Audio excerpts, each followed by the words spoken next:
الحمد لله وكفى وسلام على عباده الذين اصطفى أما بعد أعوذ بالله من الشيطان الرجيم بسم الله الرحمن الرحيم ألف لام ميم ذلك الكتاب لا ريب فيه هدى للمتقين الذين يؤمنون بالغيب ويقيمون الصلاة ومما رزقناهم ينفقون والذين يؤمنون بما أنزل إليك وما أنزل من قبلك وبالآخرة هم يوقنون أولئك على هدى من ربهم وأولئك هم المفلحون صدق الله العظيم رب اشرح لي صدري ويسر لي أمري واحلل عقدة من لساني يفقهوا قولي اللهم صل على سيدنا مولانا محمد وعلى آل سيدنا مولانا محمد وبارك وسلم.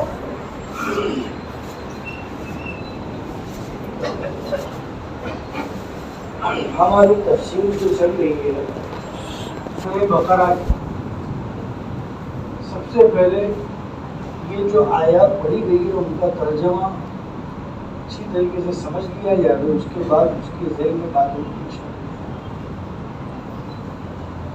شروع کرتا ہوں میں اللہ کے نام سے جو بڑا مہربان اور نہایت رحم کرنے والا ہے.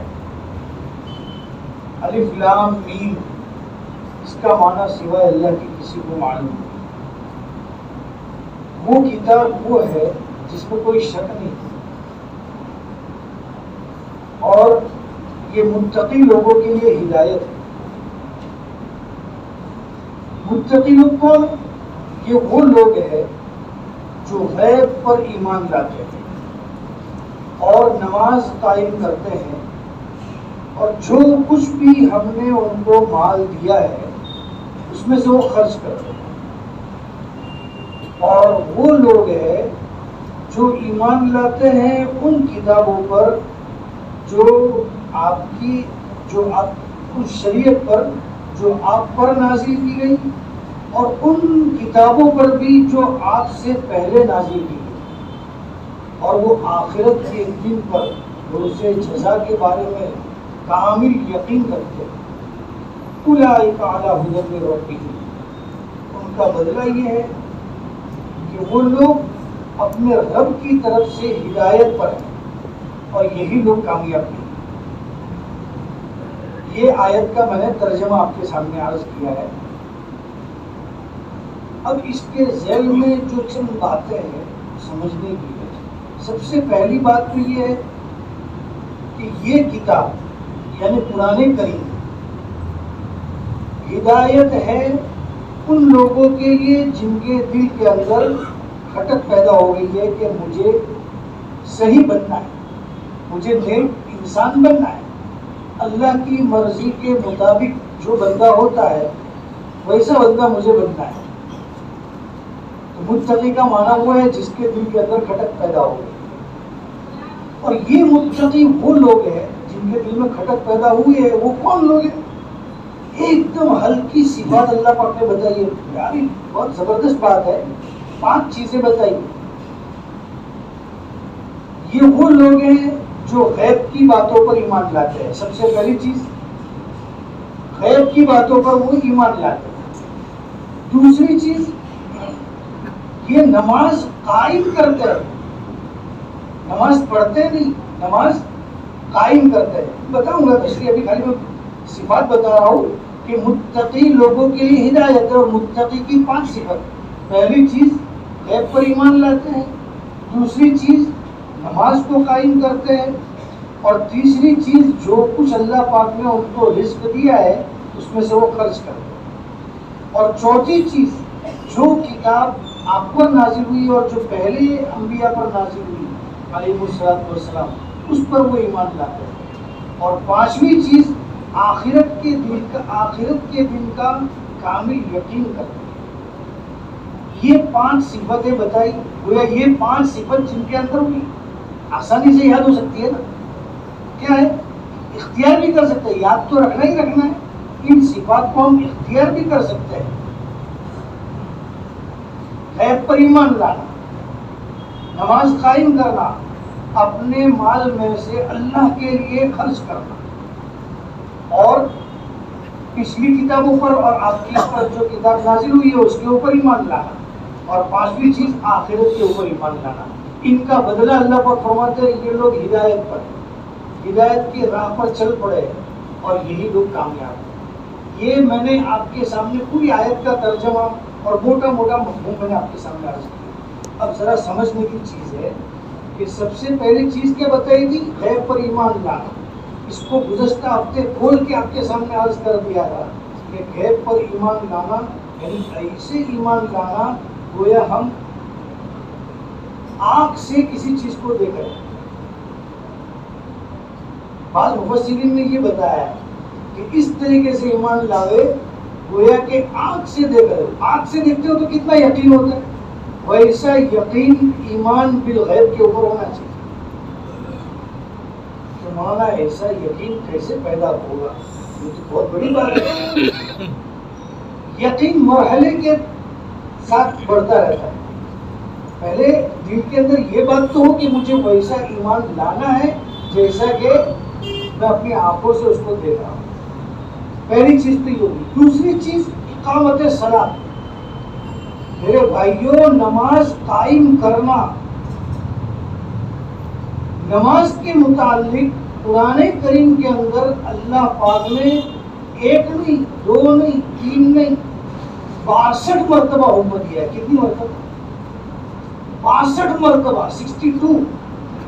جس امر کے بارے میں، جس حکم کے بارے میں شریعت اور شریعت کا بھیجنے والا اللہ اتنی تاکید کرے تو اس کی تاکید اور اہمیت کا اندازہ لگایا جا سکتا ہے کہ حالانکہ اللہ کی طرف سے 1 مرتبہ، 2 مرتبہ، 3 مرتبہ بھی کہنا کافی تھا، لیکن جس چیز کے بارے میں اللہ پاک 62 مرتبہ کہے، 62 مرتبہ کہے، تو اس کی اہمیت کتنی بڑھ جاتی ہے اندازہ لگا لیجیے۔ ایک تو بات یہ ہے، اس لیے میرے بھائیوں نماز کو بالکل معمولی نہیں سمجھنا چاہیے، بہت بڑی چیز ہے جو اللہ کی طرف سے ہم کو عطا ہوئی ہے۔ میں ابھی مفتی صاحب کی ایک بات سن رہا تھا، مفتی سعید احمد صاحب پانی کو رحمہ اللہ، بہت زبردست بات فرمائی حضرت کہ اللہ پاک نے قرآن کریم میں نماز کے تعلق سے کیا بات بتائی ہے؟ ان الصلاۃ تنہی عن الفحشاء والمنکر ولذکر اللہ اکبر۔ آگے بھی آیا تھا لیکن میں اتنے دو ٹکڑے کو بتا رہا ہوں۔ نماز کی سب سے بڑی اہمیت یہ ہے کہ نماز آدمی کو فحش کاموں سے، فحشاء کا لفظ ہے قرآن کریم میں، فحش کا معنی ایسے برے کام جس کو ہر آدمی کی عقل برا سمجھتی ہے، چاہے وہ ایمان والا ہو یا نہ ہو، اس کو بھی انسان کی عقل برا سمجھتی ہے۔ نماز اس کو ایسی برائی سے روکتی ہے جیسے زنا، شراب اور بدکاری، یہ جتنی برائی ہے ان تمام چیزوں سے نماز اس کو روکتی ہے۔ مفتی صاحب نے ایک بات بتائی، بہت زبردست بات بتائی، غلط فہمی کا ازالہ کرنا ضروری ہے۔ بعض لوگ اس کا ترجمہ کرتے ہیں، مفتی صاحب کہتے ہیں، بعض لوگ ترجمہ کیا کرتے ہیں؟ نماز برائیوں سے اور منکر، منکر کے معنی بھی برائی، یعنی ہر قسم کی برائی، ہر قسم کی برائی سے نماز روک دیتی ہے۔ نماز پڑھو تو یہ سب برائیوں سے آدمی رک ہی جائے گا۔ سمجھ رہے ہیں نا؟ ترجمے میں فرق ہے، دونوں میں فرق ہو رہا ہے۔ ایک ہے کہ نماز اس کو برائی سے روکتی ہے، اور ایک ہے کہ نماز اس کو برائی سے روک دیتی ہے، دونوں میں فرق ہے۔ مفتی صاحب کہتے ہیں یہ جو دوسرا ترجمہ کر رہے ہیں نا، یہ صحیح نہیں ہے۔ نماز آدمی کو برائی سے اور برے کاموں سے روکتی ہے، یعنی یہ سوال ہوتا ہے کہ کتنے لوگوں کو دیکھتے ہیں جو نماز پڑھتے ہیں اور برائی کے کام کرتے ہیں، گناہ کے کام کرتے ہیں، وہ اسی لیے سوال ہو رہا ہے کیونکہ ترجمہ کیا کیا تھا؟ برائی سے روک دیتی ہے، کہ روک دیتی ہے نہیں، روکتی ہے۔ روکتی ہے کا مطلب اس کے دل کے اندر کچوکے لگاتی رہتی ہے نماز، اس کو ڈانٹتی رہتی ہے نماز، اس کے دل میں نور پیدا کر دیتی ہے نماز، جو اس کو برائی کے کام کے اوپر روکتی ہے، اس کو کہتی ہے یہ کام مت کر، یہ کام مت کر، اگرچہ وہ کر رہا ہے پھر بھی نماز اس کو کیا کہتی ہے کہ یہ کام مت کر۔ مفتی صاحب کہتے ہیں اگر آدمی کا دل چن کر دیکھ لیا جائے اس وقت تو یہ انداز لگایا جا سکتا ہے کہ یہ نماز اس کے دل کے اندر اتنی پیوست ہوئی ہوتی ہے کہ ایک با جماعت اہتمام کے ساتھ جو نماز پڑھنے والا بندہ ہوتا ہے اس کو آپ دیکھیے، گناہوں کا اگر وہ ارتکاب بھی کر لے گا نا تو اس کے دل کے اندر ایک چوٹ ہوگی، خلش ہوگی کہ یار میں نے بہت غلط کام کیا، میں نماز پڑھتا ہوں اور میں غلط کام کر رہا ہوں۔ بلکہ جتنی اعلیٰ نماز ہوگی، اقامت صلاۃ کا امر ہے نا، جتنی اعلیٰ نماز ہوگی، اعلیٰ نماز میں ابھی آخر میں بتا رہا ہوں، اعلیٰ نماز جتنی ہوگی آدمی خلاف شرع تو ٹھیک، خلاف مروت یعنی جو کام خلاف اولا ہوں گے نا اس سے بھی آدمی بچے، اتنا پاور ہے نماز کے اندر، کیونکہ قرآن کریم یہ بات کہہ رہے کہ نماز برائی سے آدمی کو روکتی ہے۔ اور آگے حضرت مفتی صاحب فرماتے ہیں تو اور آگے سنیے اللہ پاک کیا فرماتے ہیں، وَلَذِكْرُ اللَّهِ أَكْبَرُ۔ نماز میں ایک خاصیت تو یہ ہے کہ برائیوں سے روکتی ہے، اور سب سے بڑی چیز نفع کی کیا ہے کہ آدمی جب تک نماز میں رہتا ہے 20 منٹ تک جب ہم تک نماز کے اندر رہتے ہیں کس کا ذکر کرتے ہیں؟ اللہ کا ذکر کرتے ہیں۔ اندازہ لگائیے کہ آدمی پر اگر نماز فرض نہ ہوتی تو وہ 24 گھنٹے، اگر آپ ہماری مشغولیت تو دیکھ لیں، ہم ایسی مشغولیتوں میں مشغول ہوتے ہیں کہ ایک گھڑی کے لیے وقت نہیں فارغ کر سکتے اللہ کے لیے۔ اگر یہ نماز نہ ہوتی، نماز کی برکت سے ہم اللہ کا ذکر کرتے ہیں، اور اللہ کا ذکر یہ تھوڑی دیر کے لیے بھی کرنا بہت بڑا فائدہ ہے، بہت بڑا فائدہ ہے کہ آدمی دنیا کے اندر جس کا مخلوق ہے، جس کی مخلوق ہے یعنی اللہ کا بنایا ہوا ہے، وہ اللہ کو یاد کرے، بہت بڑا فائدہ ہے۔ اس لیے اللہ پاک نے کیا کہا، وَلَذِكْرُ اللَّهِ اکبر، کہ اللہ کا ذکر تو اس میں کرتے ہی ہو، اور اس ذکر کرنے کی وجہ سے بہت بڑا فائدہ تم کو حاصل ہوا ہے۔ تو یہ تو چیز تھی میں نے آپ کے سامنے عرض کی۔ اب دیکھیے میرے بھائیوں، ہمارے بزرگوں میں، بزرگوں نہیں صحابہ نے آپ صلی اللہ علیہ وسلم سے جن چیزوں کو اخذ کیا تھا وہ یہی چیزوں کو اخذ کیا تھا، نماز کو قائم کرنا۔ موطا امام مالک کے اندر ایک روایت ہے، موطا امام مالک حدیث کی ایک مستند کتاب ہے، اور فضائل اعمال میں بھی حضرت نے اس کا حوالہ دیا ہے اور یہ واقعہ نقل کیا ہے۔ روایت یہ ہے، حضرت عمر فاروق رضی اللہ عنہ کا جو دور تھا وہ دور تھا جس میں اسلامی حکومت پورے طریقے سے پھیل گئی تھی۔ کتنی پھیلی تھی؟ اتنی پھیلی تھی کہ آپ اس کے آج کے دور کے اندر، آج کے دور میں اگر جغرافیہ اور میپ دیکھا جائے تو 15 ملک آتے ہیں حضرت کی حکومت کے اندر۔ کتنے؟ خالی ضلع نہیں، 15 ملک جو آج کے ہیں، وہ 15 ملک کا جغرافیہ اور اس کے اوپر حکومت تھی کس کی؟ سیدنا عمر فاروق رضی اللہ عنہ کی۔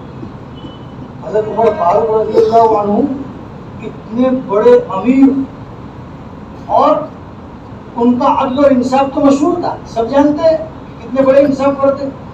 یہ فرماتے تھے کہ دریائے فرات کے کنارے پر ایک کتا بھی اگر پیاسا مر گیا میری ماں تاتی کے اندر تو مجھے ڈر ہے کہ میں خدا کے سامنے کیا جواب دوں۔ یہ ان کے تقوی کا عالم ہے۔ اندازہ لگائیے کہ اب اگر اتنی بڑی حکومت ہو، وہ اپنے ماتحت گورنر، اپنے ماتحت جو بادشاہ ہوتے ہیں ان لوگوں کو اگر کوئی فرمان جاری کرے گا تو کیا جاری کرے گا؟ کیا جاری کرے گا؟ ہم سمجھیں گے حکومت کے بارے میں، اس کے بارے میں، مال کے بارے میں، اس کے بارے میں۔ حضرت عمر فاروق رضی اللہ عنہ اپنے امیر المومنین کے دور میں اپنے خلفاء، اپنے ماتحت جو گورنر ہیں ان کو جو خط لکھ رہا ہے، اس خط کے اندر سب سے پہلی چیز جو لکھ رہا ہے موطا امام مالک کے الفاظ ہے۔ کیا فرماتے ہیں؟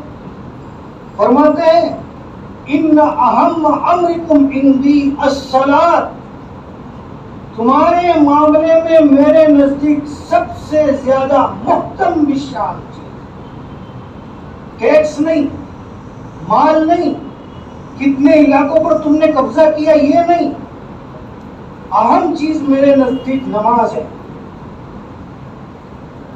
فمن حفظها وحافظ علیها، جس نے اس کی حفاظت کی اور اس کے اوپر پابندی کی، فهو حافظ دینہ، تو وہ اپنے دین کا محافظ ہے، دین کی حفاظت کر لے گا.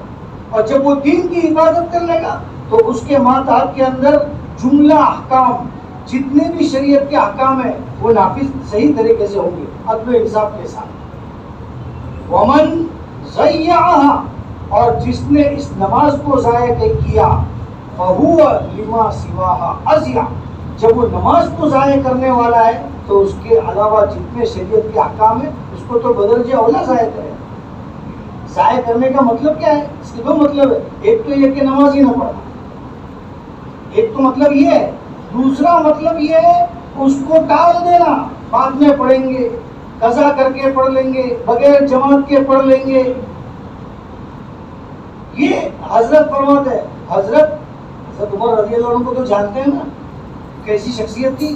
ان کے ماتحت جتنے گورنر ہیں، ان کی کسی کی یہ مجال ہے کہ وہ نماز کو ضائع کرے؟ نماز کو ضائع کرے مطلب چھوڑ دے، بلکہ حضرت یہ کہنا چاہتے ہیں کہ وقت پر ادا کرنا، جماعت کے ساتھ ادا کرنا، اور مسجد کے اندر جیسے عام مسلمان لوگ نماز ادا کرتے ہیں ویسے تم ان کے درمیان میں کھڑے ہو کے نماز ادا کرو. یہ ہوگا حضرت کا مقصد. ورنہ کوئی مجال ہے کہ ان کا گورنر کوئی نماز چھوڑ دے اور وہ گورنر باقی ہے؟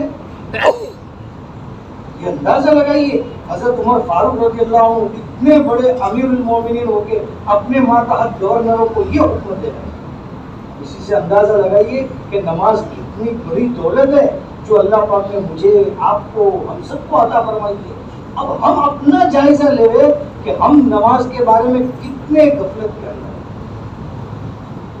اچھا، نماز کے بارے میں جو آیت ابھی پڑھی، جو آیت ابھی ہماری چل رہی ہے، اس کے اندر کیا ہے؟ الذین یقیمون الصلاۃ، جو نماز کو قائم کرتے ہیں. نماز قائم کرنے کا مطلب اس کو خضوع کے ساتھ پڑھتے ہیں. خضوع کے معنی ہے سیدھا آسان، بہت مختصر تشریح کے ساتھ میں چل رہا ہوں آپ کے سامنے. خضوع کا معنی ہے آداب کے ساتھ، سنت اور آداب کی رعایت کرتے ہوئے نماز ادا کرتے ہیں.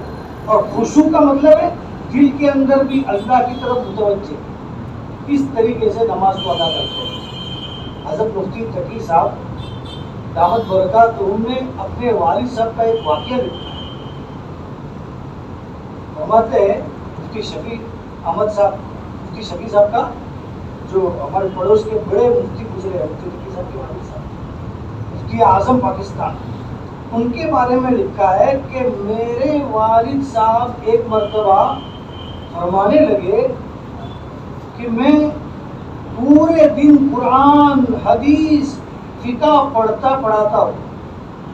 پورے دن قرآن، حدیث، فقہ سب پڑھاتا رہتا ہوں اور فتوے لکھتا رہتا ہوں. مفتی اعظم نے بعض مرتبہ میں نماز کے لیے کھڑا ہوتا ہوں تو ایسا مسئلہ درپیش آ جاتا ہے، ایسا مسئلہ میرے سامنے آ جاتا ہے کہ میں خود کنفیوز ہو جاتا ہوں کہ یہ میری نماز ہوگی کہ نہیں ہوگی.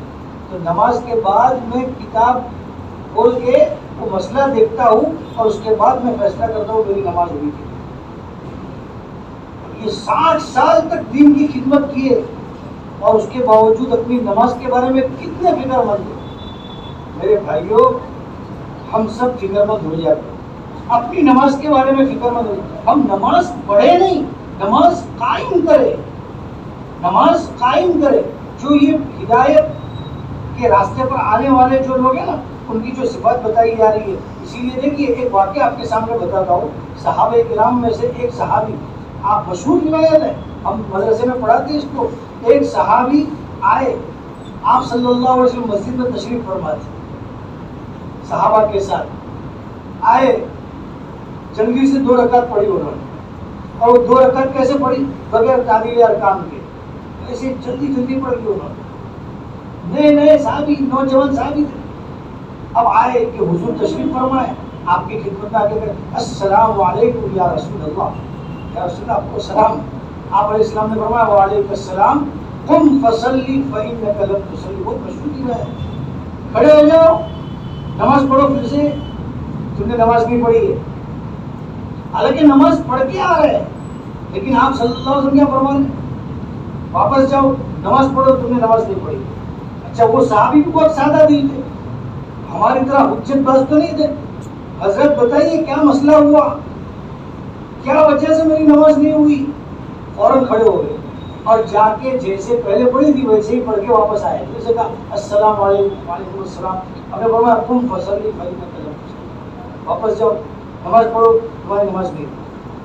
پھر سے گئے, دوبارہ نماز پڑھ کے تیسری مرتبہ آئے اور آ کے آپ علیہ السلام کی خدمت میں بیٹھے. پھر آپ نے فرمایا اللہ کے بندے نماز اس طریقے سے نہیں پڑھی جاتی, نماز اس طریقے سے پڑھی جاتی ہے. پھر آپ نے پورا طریقہ بتایا. میرے بھائیوں اسی لیے آپ علیہ السلام نے ارشاد فرمایا صلو کما رأیتمونی اصلی, جس طریقے سے مجھ کو نماز پڑھتے ہوئے دیکھتے ہو اس طریقے سے نماز پڑھو. نماز بنانے کی کوشش کرنی چاہیے. کریں گے نا انشاءاللہ. میں بھی, آپ بھی, مجھے بھی ضرورت ہے, آپ کو بھی ضرورت ہے کہ ہماری نماز اعلیٰ سے اعلیٰ بنے. تو پہلی چیز ایمان بالغیب تو بتا دیا تھا. دوسری چیز نماز کو قائم کرنا. تیسری صفت جو بتائی گئی ہے اپنے مالوں میں سے خرچ کرنا. عجیب چیز ہے. اب ذرا میں اور آپ کو سوچنا چاہیے یہاں پر, اللہ پاک نے یہ نہیں فرمایا حلال طریقے سے مال کماتے ہیں, بہت بڑی چیز ہے. نہیں, ہدایت پر آنے کے لیے, ہدایت کا کورس اختیار کرنے کے لیے اللہ پاک نے یہ نہیں فرمایا کہ حلال طریقے سے مال کماتے ہیں, بلکہ یہ فرمایا کہ وہ جو مال اللہ پاک نے دیا ہے اس کی مرضی کے مطابق خرچ کرتے ہیں. کیونکہ عموماً ایسا ہوتا ہے کہ اگر بتا دیا گیا کہ بھئی یہ حلال راستہ ہے یہ حرام, تو آدمی حلال راستہ اختیار تو کر لیتا ہے, لیکن حلال راستہ, حلال طریقہ اختیار تو کر لیتا ہے کمانے کا, لیکن ہم میں سے آپ میں سب اس مرض میں مبتلا ہے کہ حلال مال ہمارے پاس ہونے کے باوجود اس جگہ پر خرچ نہیں کر پاتے ہیں جہاں اللہ کی مرضی ہوتی ہے, نہیں خرچ کر پاتے. اگر تھوڑی کچھ فکر کر لی تو حلال طریقہ تو اختیار کر لیتے ہیں, الحمدللہ الحمدللہ.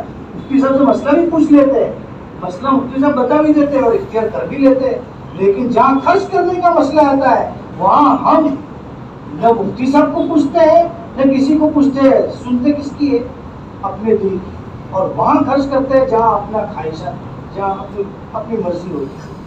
اس لیے یہ بتایا گیا ہے خرچ وہاں کرتے ہیں جہاں اللہ کی مرضی. اللہ کی مرضی کیا ہے, اپنی ذات پر بھی ہے, اپنی اولاد پر بھی ہے, اپنی, آپ مفتی صاحب کو پوچھیں گے, میں یہاں تفصیل تو بتانے نہیں جا سکتا. یہ سب چیزیں اللہ کی مرضیات پر خرچ کرنا, بیوی پر خرچ کرنا, اقربا پر, رشتہ داروں پر خرچ کرنا, یہ سب اس میں آ جاتا ہے. لیکن یہ کہ خرچ کے معاملے میں اکثر ایسا دیکھا گیا ہے حلال طریقے سے مال تو کمایا لیکن اسراف کر دیتے ہیں.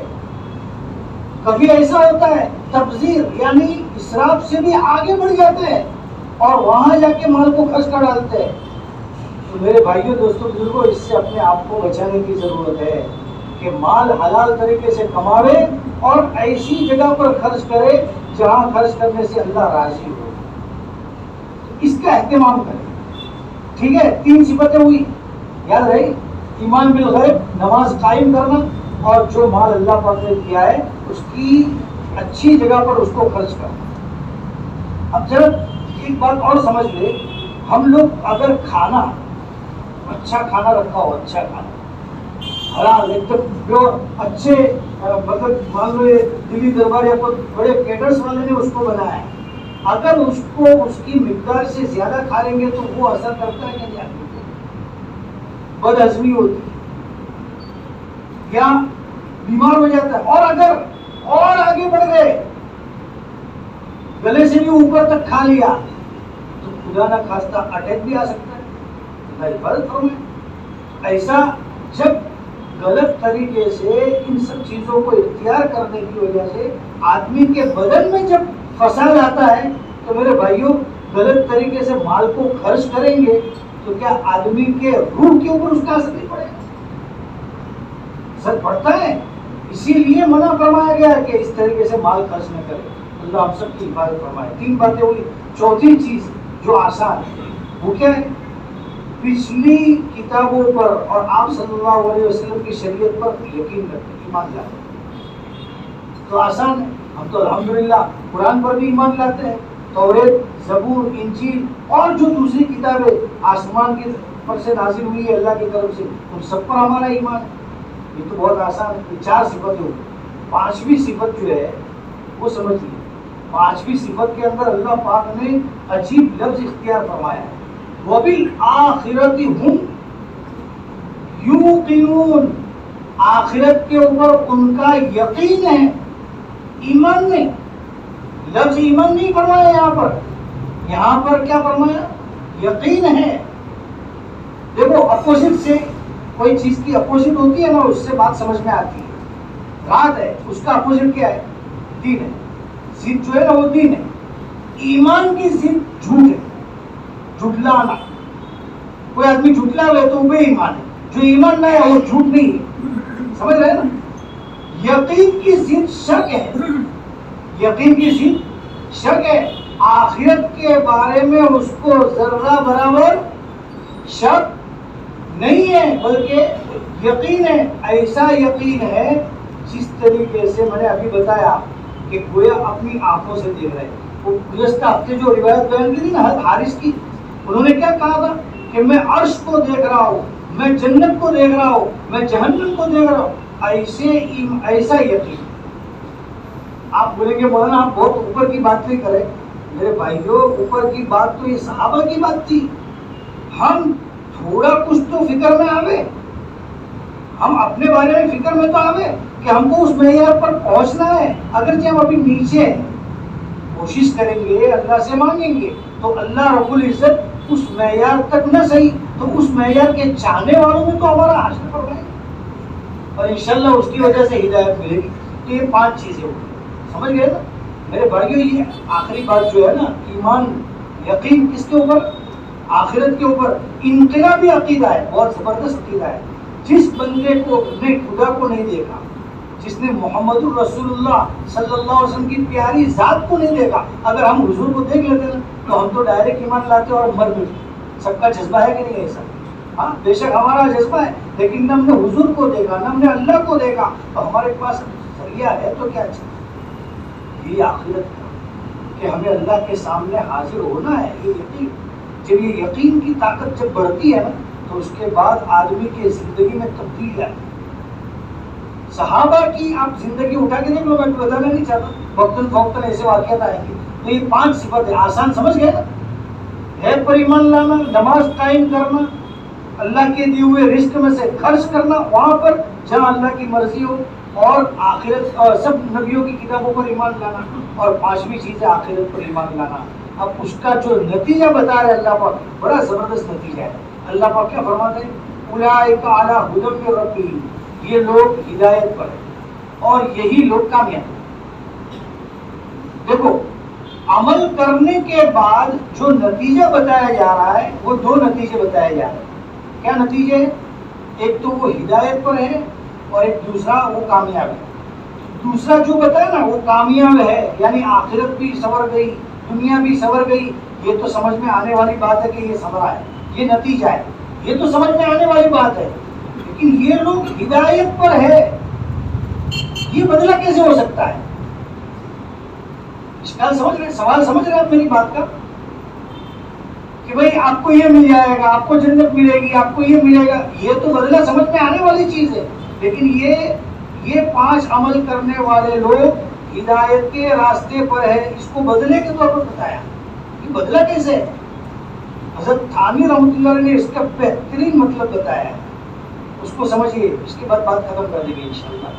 حضرت تھانوی رحمۃ اللہ علیہ فرماتے ہیں کہ ایک مرتبہ، کہ اس کا مطلب مجھے بھی سمجھنے میں دقت تھی. ایک مرتبہ فرماتے ہیں کہ میں ایک مرتبہ تھانہ بھون سے لکھنؤ کے لیے ٹرین میں سوار ہوں. آپ میں سے جو اس طرف گئے ہوں گے تو آپ نے دیکھا ہوگا